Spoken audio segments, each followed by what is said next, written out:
জলের আরেক নাম জীবন, কিন্তু এই জীবনই কখনো কখনো যন্ত্রণার কারণ হয়ে ওঠে। দুর্গাপুজোর কিছুদিন আগে মেঘ ভাঙা বৃষ্টিতে কলকাতার বানভাসী অবস্থা। দায়টা কার? প্রশাসনের একার তো নয়, আমাদের সাধারণ মানুষদেরও কিছু দায়িত্ব আছে। আর আমরা যদি সচেতন না হই তাহলে ফাঁকিবাজ প্রশাসন তো ফাঁকিই দিয়ে যাবে, তাই না? কোনো স্কুলের শিক্ষক এবং ছাত্র যদি একই সাথে ফাঁকিবাজ হয় তাহলে পড়াশোনাটা হবে কি করে? সবার কাছে অনুরোধ করছি, দয়া করে প্লাস্টিক ব্যবহার বন্ধ করুন। গতকাল শিয়ালদার রাস্তায় যখন এক হাঁটু জলের মধ্যে হাঁটছিলাম, তখন দেখলাম পৌরসভার কর্মীরা দুটো ম্যানহোলের ঢাকনা খুলে দিয়েছেন যাতে জল বের হয়ে যায়, কিন্তু জলের থেকেও বেশি মাত্রায় তা প্লাস্টিক দিয়ে ভরে যাচ্ছে বারবার, যেই কারণে জলটা বেরোতে পারছে না। কি নেই তাতে? ফাঁকা জলের বোতল থেকে শুরু করে শোলা চিপসের প্যাকেট। কখনো ঘুরতে গেলে বা চিকিৎসা করাতে গেলে একবার তামিলনাড়ুর সবজি বাজার বা মাছ বাজারে ঘুরে দেখবেন, ওখানে মাছও খবরের কাগজে মুড়ে দেওয়া হয়। প্লাস্টিক ব্যবহার নিয়ে এতটাই কড়া ওখানকার প্রশাসন। আমাদের এখানকার প্রশাসনের কথা বাদই দিলাম, মানুষগুলো সব অর্ধশিক্ষিত। দেখুন, শুধুমাত্র পুঁথিগত বিদ্যা দিয়ে একজন মানুষ কোনোদিনই শিক্ষিত হতে পারে না।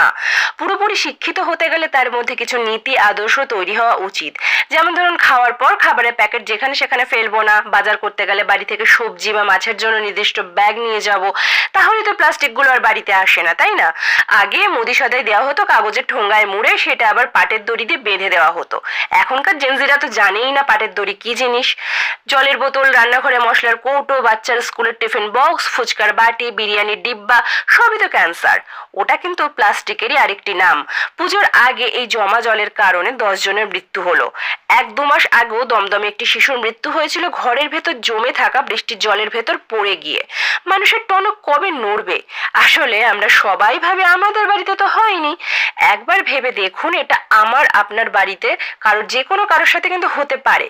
কর্মসূত্রে বেশিরভাগ মানুষকেই কলকাতায় যেতে হয়, তাই সময় থাকতে সচেতন হন। এবার আসি প্রশাসনের কথায়।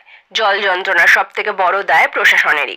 প্রশাসন কড়া হাতে পদক্ষেপ নিলে মানুষ প্লাস্টিক বন্ধ করতে বাধ্য হতো, কিন্তু প্রশাসনের কর্মচারীরা তো ছেলের হাতের মোয়াপেই সন্তুষ্ট।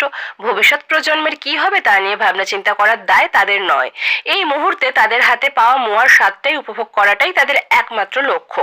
ভাবুন একবার, জমা জলের কারণে সাধারণ মানুষের ভোগান্তি, পূজা মণ্ডপের ক্ষতি, পুজোর আগে ব্যবসার ক্ষতি, পূজার আনন্দ মাটি।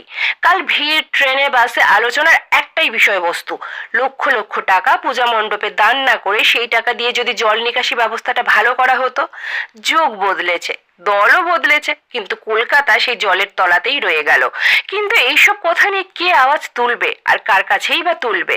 ভিড়ের মধ্যে একজন ভদ্রমহিলা বলে উঠলেন, বিড়ালের গলায় ঘন্টাটা বাঁধবে কে? কেউ না।